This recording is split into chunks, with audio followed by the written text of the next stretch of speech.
Hey guys, in this video, I'm going to be going over what severe asthma is. If you missed my previous two videos, I talked about what mild asthma is and what moderate asthma is. And I'll have cards up right here for you guys, so you can just click on them if you missed it. So if you want to go and see where you categorize that, or I'll also have it at the very end of the video as well, so you can at least see what severe asthma is and then go back through it and watch mild and moderate. So let's jump right into it, guys. My name is Justin Vandermark, and I was diagnosed with severe asthma, which I now knocked it down to moderate asthma, kind of borderline. So what severe asthma is, it's having multiple asthma symptoms a day, but multiple times per day.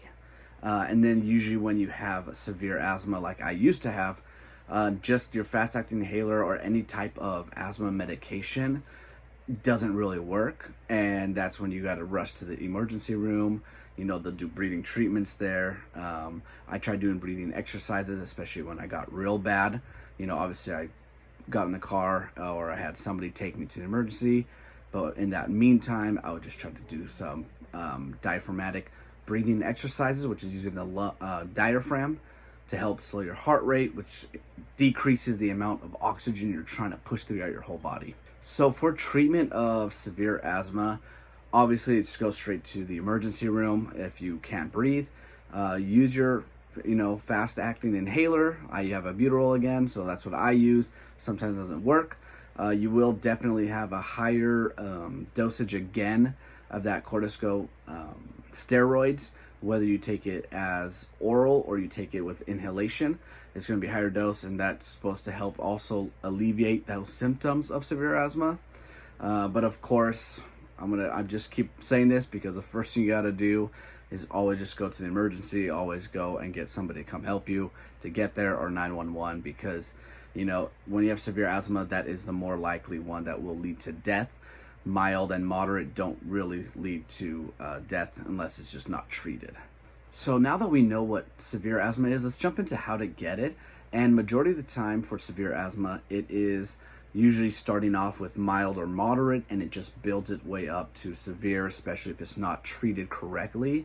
Other instances is when you get a respiratory illness like pneumonia, bronchitis, that can also make your asthma upgrade to a worse, up to severe asthma. So those are the two ways you can get severe asthma. There of course are more, but those are the main ones. Because if you look at this list I'm going to have up right now, this is going to tell you how you get asthma or how your asthma is triggered. And you'll see the first one I'll be putting up, it's genetic. It's the family members have asthma as well, and it's just passed on. That one is another way how you can get severe asthma, but it's very, very uncommon. It's really rare, so I just want to put up the top two for those. So let's jump into how you increase your asthma symptoms. It is pollution or fumes. It's being overweight. It is tobacco smoke or secondhand smoke. It's also allergies along with occupational. So if you work, you can get some fumes or pollution from that, which will also affect your symptoms or trigger you. And last but not least, it's a rare one. It's not super big, but it could be from history, family history. It could be passed down, and you can, if you have a family that had it, a mom, grandma, then yeah, it could be passed down. But again, like I'm saying, it's really rare, so it's not that big. So if you're liking this information, please hit that like and subscribe button so I can keep on providing this asthma information. And if you want any other type of health tips, health information, put it down in the comments below, and I will research it and have a video on that for you guys. So thanks for watching. Can't wait to see you guys on the next episode. Thanks, guys.